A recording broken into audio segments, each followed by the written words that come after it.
sorry. Okay, I'll go on from that. You talk about congestion and the schedule there.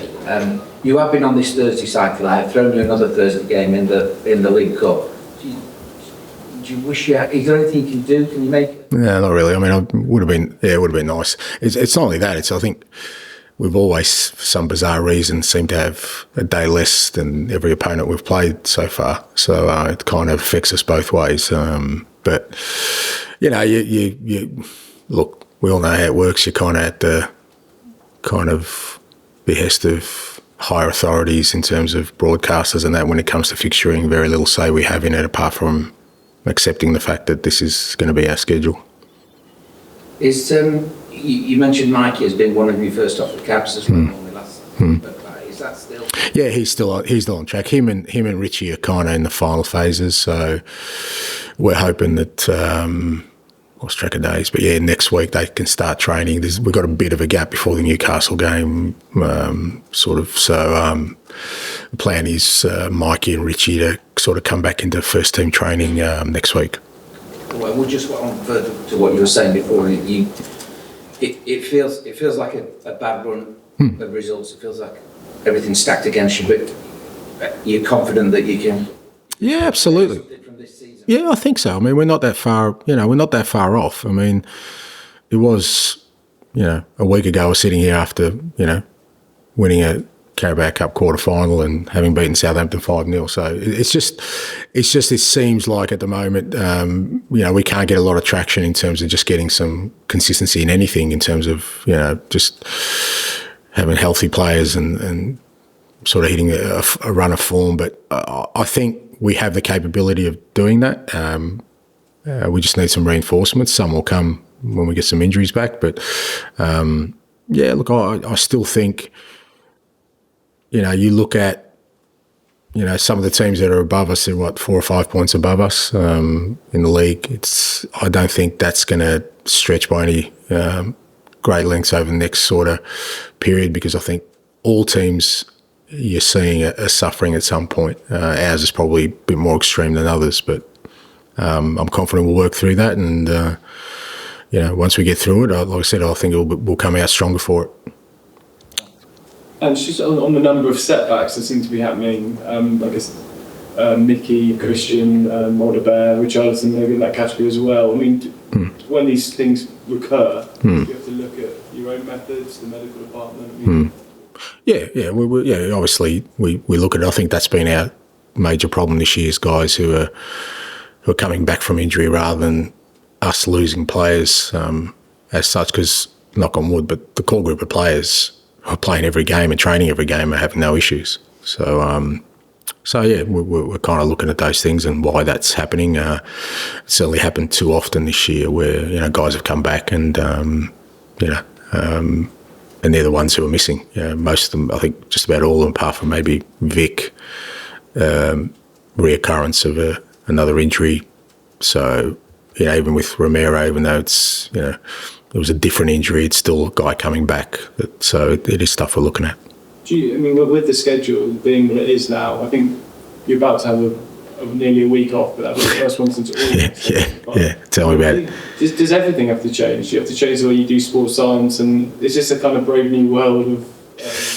Look, I don't know. It is challenging. It is something that, like I said last week, I think all clubs are going to have to sort of get their heads around, and maybe authorities have to get their heads around, because I think one of two things need to happen. Well, either you kind of somehow, change the fixture schedule, which doesn't seem feasible, or you allow clubs bigger squads, and then you've got other issues with that as well. But I think the attrition rate you're seeing with and like I said, it's not just us at the moment. We're going through a particularly bad period at the moment.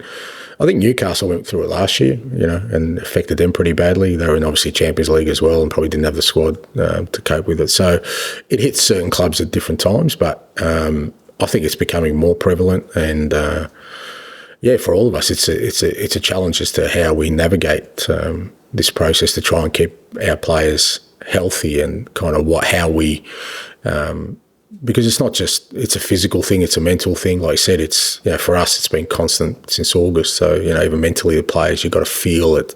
We're only halfway through, not even halfway through the year yet, and yet, they're not going to get a break now. So, all those kind of things are things we're constantly sort of assessing. I think after the Liverpool game, it felt like you sort of suggested you weren't going to talk about your approach anymore. You sort of said, I'm done answering those questions. And was that kind of heat of the moment thing after the game, or can we expect you to? Well, I'm going to get asked about it, so obviously I'm going to. I mean, look, I said afterwards that look, when you're disappointed, I just think some people aren't genuine about it. They just use it to poke me, and after a loss, I'm going to react. So I understand that. So that's part of the game. I think if there's genuine questions, I'm happy to answer them. But I think some people just go, you know what, he's not going to be happy. Let's just ask him whether he's got a plan B. And they think they're clever. And like I said, I'm a human being. I'm not. I don't like losing. So they get a reaction out of me. They're happy. They go home. They tell their friends about it. Just see what I made Ange Postecoglou say. And life goes on, mate. That's fine. I'm happy to cop that, but I'm always.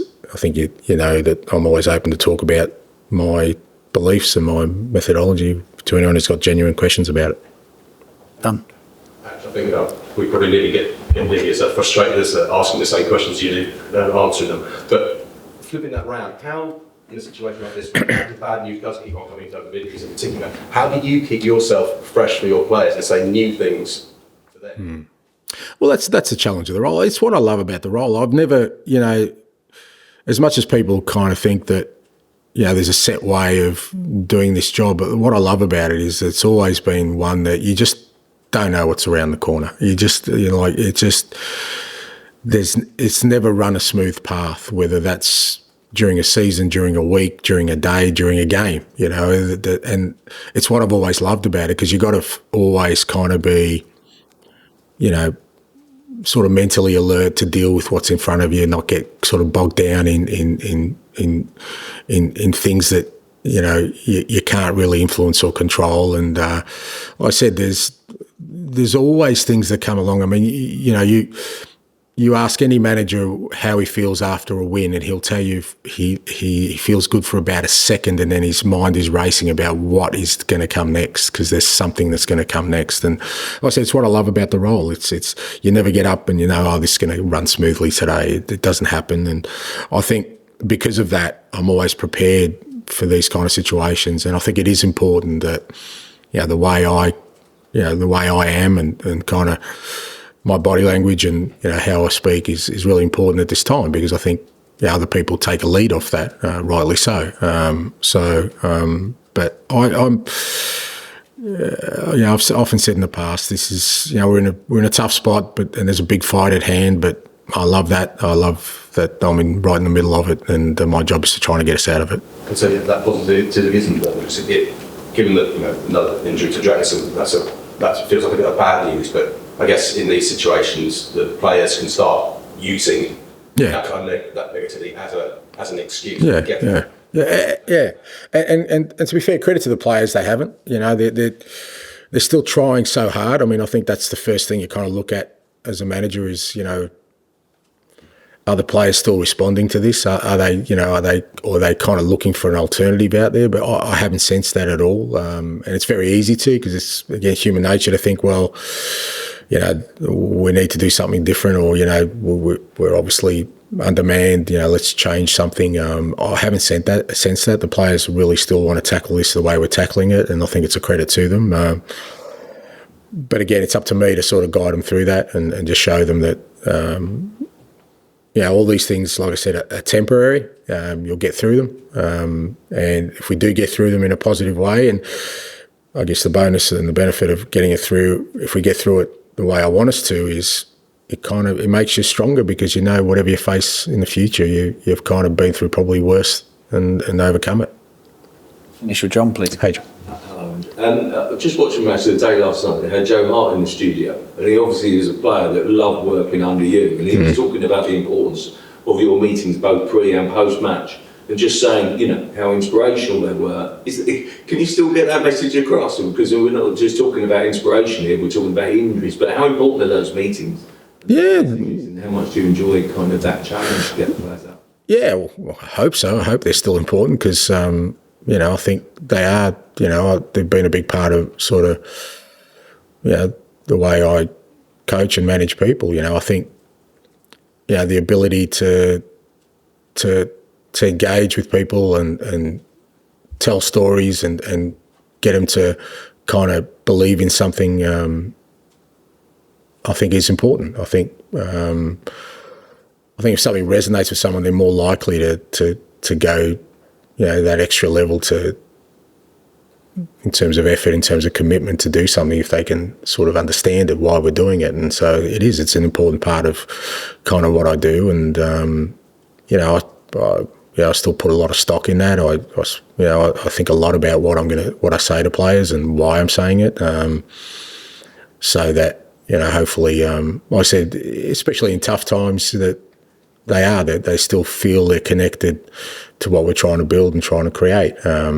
So it's I think it's really important. Do you often veer away from football? Yeah, very often. Yeah. I mean, you know, some of it's lost to them because of the generation gap, but that doesn't stop me. I still keep going, and I'll tell us, oh, whatever. I mean, I think there's always things in life that you can sort of relate to in terms of what we're trying to do as a club, and even the way we're playing. You know, there's always people in life who, you know, people look at a bit curiously because they do things differently, and they're a bit of a joke till they get it right, and all of a sudden they're a genius. So it's probably relevant to us right now. Okay, thank you. Thank you. Thank you. Yeah, happy New Year, but nice. Thanks, Jason. Yeah, very good.